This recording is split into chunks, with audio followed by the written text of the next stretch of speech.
আজকে আমাদের গৌরবের দিন। যে বিপ্লবের মাধ্যমে বাংলাদেশ আজকে নতুন বিজয় দিবস সৃষ্টি করল, সেটাকে সামনে রেখে এবং আরো মজবুত করে আমাদেরকে সামনে এগিয়ে যেতে হবে। যারা এটা সম্ভব করেছে, যে তরুণ সমাজ, তাদের প্রতি আমি আবার সমস্ত প্রশংসা এবং কৃতজ্ঞতা জানাচ্ছি তাদেরকে। তারা আমার পাশে আছে। এরা এই দেশকে রক্ষা করেছে, এই দেশকে নতুনভাবে পুনর্জন্ম দিয়েছে এবং এই পুনর্জন্মে যে বাংলাদেশ পেলাম, সে বাংলাদেশ যেন অত্যন্ত দ্রুত গতিতে এগিয়ে চলতে পারে, সেটাই হলো আমাদের শপথ। সেটা আমরা রক্ষা করতে চাই, এগিয়ে যেতে চাই। আজকে আবু সাঈদের কথা মনে পড়ছে আমাদের, যে আবু সাঈদের ছবি বাংলাদেশের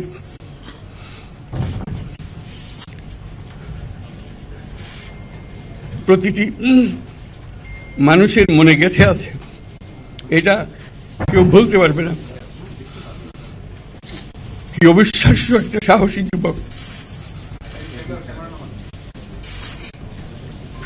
বন্দুকের সামনে দাঁড়িয়ে আছে এবং তারপরে থেকে কোন যুবক, কোন যুবতী আর হার মানে নাই, সামনে গিয়ে আছে এবং বলছি যত গুলি মারো মারতে পারবো। আমাদের যে প্রতিজ্ঞা, যে আমাদেরকে এটা করতে হবে, ঘরে ঘরে পৌঁছাতে হবে। মানুষ যেন জানে যে বাংলাদেশ স্বাধীন হওয়ার অর্থ হলো তার নিজের পরিবর্তন, ব্যক্তির পরিবর্তন, সুযোগের পরিবর্তন, তার ছেলে মেয়ের ভবিষ্যতের পরিবর্তন। এটা যেন প্রত্যেকে বুঝে নেয় এবং আজকের তরুণ সমাজকে বোঝানো যে এই দেশ এটা তোমাদের হাতে, তোমরা এটাকে তোমাদের মনের মতো করে গড়ে তুলবে। তোমরা যেগুলো স্বাধীন করতে পেরেছো, তোমরা এটাকে তোমাদের মনের মতো করে গড়তেও পারবে এবং তোমাদের দেখে সারা দুনিয়া শিখবে কিভাবে একটা দেশ, একটা তরুণ সমাজ গ্রহণ করতে পারে এবং তাকে পাল্টে ফেলতে পারে। তাদেরকে আমি বারে বারে এমনি উপদেশ দিই যে পুরনোদেরকে বাদ দাও, তাদের এই পুরনো চিন্তা দিয়ে এটার মুক্তি আমাদের হবে না। করি সারা দুনিয়ার মধ্যে এটা হবে না। এটা শুধু বাংলাদেশের কথা না, সারা দুনিয়াকে জুড়ে কথা বলছি। তোমাদের মধ্যে যে শক্তি আছে, যে ক্রিয়েটিভিটি আছে, সৃজনশীলতা আছে, সেই সৃজনশীলতাকেও কাজে লাগাতে হবে। এটা শুধু বই খাতাতে লেখার জিনিস না, এটাকে প্রকাশ করার জিনিস, স্থাপন করার জিনিস, সেটা করা। এটা আমরা এই আজকে আমাদের পুরো কাজটা হলো, দায়িত্বটা হলো তারা যেটা অর্জন করে নিয়ে এসছে, এখন তাদেরকে দিয়ে এটাকে করিয়ে দেওয়া, আমাদের সমস্ত কাঠামোগুলো পরিষ্কার করে দেওয়া। সরকার বলে একটা জিনিস আছে, কিন্তু মানুষের কোনো আস্থা নেই। মানুষ মনে করে সরকার একটা দমন পীড়নের একটা যন্ত্র, যেখানে পায়, যেখানে সুযোগ পায় তার একটা কষ্ট দেওয়া, তার থেকে নিংড়ে দেওয়া, যে সকল স্তরে। এটা হলো তার থেকে কেমন ভাবে সামাল দিতে হবে তাকে, এটা ভয়ের একটা জিনিস, তাকে সামাল দিয়ে চলা। এটা হলো সরকার। এটা সরকার হতে পারে না। সরকারকে দেখে মানুষের বুক ফুলে উঠবে যে আমাকে সাহায্য করবে, আমাকে রক্ষা করবে, আমার সরকার আমার জন্য দাঁড়াবে। সরকার তার জন্য দাঁড়ায় না কোনো সময়। যে সরকার হবে, সেই সরকার মানুষকে রক্ষা করবে, মানুষের আস্থাভাজন হবে। কেউ জোর করে তাকে বলার ভালো আছে এটা না। সে নিজে নিজে বিশ্বাস করবে, সরকারি লোক দেখলে বলবে আমার লোক, আমাকে রক্ষা করার লোক। সেই আস্থাটা আমাদেরকে ফিরিয়ে আনতে হবে মানুষের মনে। তাহলে মানুষও যোগ দেবে এটাতে। মানুষ এখন পিছিয়ে থাকে যে কিসের মধ্যে আমাদেরকে ঢুকিয়ে দিচ্ছে। আমরা যেন জানতে পারি যে এইটা আমরা সবাই মিলে আমরা অগ্রসর হতে পারি। একটা বড়, সারা বাংলাদেশ একটা বড় পরিবার। এই পরিবার আমরা একসঙ্গে চলতে চাই এবং আমাদের মধ্যে দ্বিধা দ্বন্দ্ব যা কিছু থেকে সরিয়ে ফেলতে চাই। যারা বিপথে গেছে তাদেরকে পথে আনতে চাই, যাতে করে একসঙ্গে আমরা কাজ করতে পারি। এর মধ্যে আমরা শুনলাম, আসার পথে শুনে আসছি যে এখানে আইন শৃঙ্খলার ব্যাঘাত হচ্ছে, মানুষকে আক্রমণ করছে, ঘরবাড়ি জ্বালিয়ে দিচ্ছে, সম্পদ জ্বালিয়ে নষ্ট করছে, চুরি করছে, দিয়ে যাচ্ছে, অফিস আদালতে আক্রমণ করছে, সংখ্যালঘুদের উপর আক্রমণ করছে, হিন্দু, বৌদ্ধ, খ্রিস্টান, আহমদিয়া সবার উপর আক্রমণ করছে। এগুলো হলো ষড়যন্ত্রের অংশ। এগুলো আমাদের বিষয় না।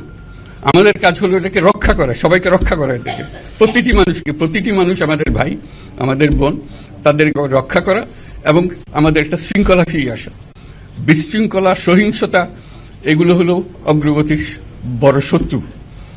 আমাদের যে যাত্রা শুরু হলো সেই যাত্রার শত্রু, কাজে এই শত্রুকে যাতে রোধ করা যায়, তাদেরকে বুঝিয়ে শুনিয়ে হোক, তাদেরকে আইন শৃঙ্খলার হাতে দিয়ে হোক, এটা বুঝাতে হবে। তাকে মেরে পেটে এটা ঠিক না, আইন শৃঙ্খলা নিজের হাতে ঠিক না। তাকে আমাদের আইন শৃঙ্খলা বাহিনী এমন হতে হবে, তাদের হাতে সুপর্দ করলে আমরা নিশ্চিন্ত থাকবে, তার একটা বিহিত হবে। এমনগুলো আমরা হাতে দিয়ে দিলাম, 2 টাকা দিয়ে আবার ছেড়ে দিল, এটা যেন আবার না হয়। তা আমাদের সেই আস্থাটা আমাদেরকে আনতে হবে। কাজে আইন শৃঙ্খলাটা এখন আমাদের প্রথম কাজ। এই আইন শৃঙ্খলা ঠিক না হওয়া পর্যন্ত এটা আমরা অগ্রসর করার জন্য পদক্ষেপ নিতে পারবো না। আপনারা আমার উপরে আস্থা রেখে আমাকে জানিয়েছেন, ছাত্ররা আমাকে আহ্বান দিয়েছে, সেটাতে আমি সাড়া দিয়েছি। দেশবাসীর কাছে আমার আবেদন, আপনারা যদি আমার উপরে বিশ্বাস রাখেন, আমার উপরে ভরসা রাখেন, তাহলে নিশ্চিত করেন যে দেশে কোনো জায়গায় কারো উপরে হামলা হবে না। এটা আমাদের প্রথম দায়িত্ব।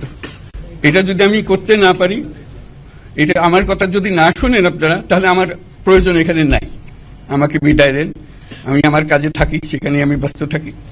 যদি আমাকে প্রয়োজন মনে করেন, তাহলে আমাকে প্রয়োজন মনে করলে আপনাদেরকে দেখাতে হবে যে আমার কথা আপনারা শোনেন। আমার কথা না শুনলে আমার কোনো প্রয়োজন নাই। আমার প্রথম কথা হলো, আপনারা বিশৃঙ্খলা থেকে দেশকে রক্ষা করেন, আপনারা সহিংসতা থেকে দেশকে রক্ষা করেন, যাতে আমরা যা আমাদের ছাত্ররা আমাদেরকে পথ দেখায়, সেই পথে আমরা এগিয়ে যেতে পারি। এটা একটা খুব সুন্দর দেশ হতে পারে, বাংলাদেশ একটা খুব সুন্দর দেশের সম্ভাবনাময় দেশ। কাজে এই সম্ভাবনাগুলোকে আমরা নষ্ট করে দিয়েছি। এখন আবার সেই বীজতলা আবার তৈরি করতে হবে, আবার আমাদেরকে জেগে উঠতে হবে। তারাই এই বীজতলা তৈরি করবে, তাদের হাত দিয়েই হবে, এবং তাদের দিকে আমরা তাকাবো, এবং আমরা তাদের নির্দেশ মতে আমরা অগ্রসর হব। এখানে সরকারি কর্মকর্তা কর্মচারী যারা আছেন, সেনাবাহিনী, বিমান বাহিনী, নৌবাহিনী প্রধানরা যারা আছেন, তাদের প্রতি অনুরোধ, আমরা একটা পরিবার, এইটার মধ্যে যেন আমাদের গোলযোগ না হয়, আমরা একযোগে একসাথে চলতে পারি, এবং আমরা তড়িৎ গতিতে একটা সুন্দর বাংলাদেশ গড়ার পথে এগিয়ে যেতে পারি। সেটাই আমার কামনা। আপনাদের সবার কাছে আবেদন, আমাদেরকে সেই সুযোগ দেন, আমরা সেই পথে আমরা যেন অগ্রসর হয়ে নিজে প্রশান্তি পাই। পৃথিবীর সবাই আগ্রহ করে তাকিয়ে আছে আমাদের দিকে। এখানে যখন ছাত্ররা রাস্তায় নেমেছে, পৃথিবীর সব জায়গা থেকে অভিনন্দন এসছে, যে তারা অবাক হয়ে গেছে। আমাদের তো গা শিউরে উঠেছে, প্রতিদিন যা হয়েছে অবিশ্বাস্য কাণ্ড। তাদেরও এটা স্পর্শ করেছে, তাদের তরুণরাও জেগে উঠছে আমাদের ছেলে মেয়েদের এই অভিজ্ঞতা থেকে, তাদের এই সংবাদ থেকে তারাও চোখ জেগে উঠেছে আমরা কি করতে পারি। কাজে আমাদের কাজ হবে এগুলো সম্পূর্ণ করা। আমরা আজকের থেকে শুরু করলাম, যেটা আশা করি আমরা দ্রুত গতিতে এগিয়ে যেতে পারব। সবাইকে ধন্যবাদ।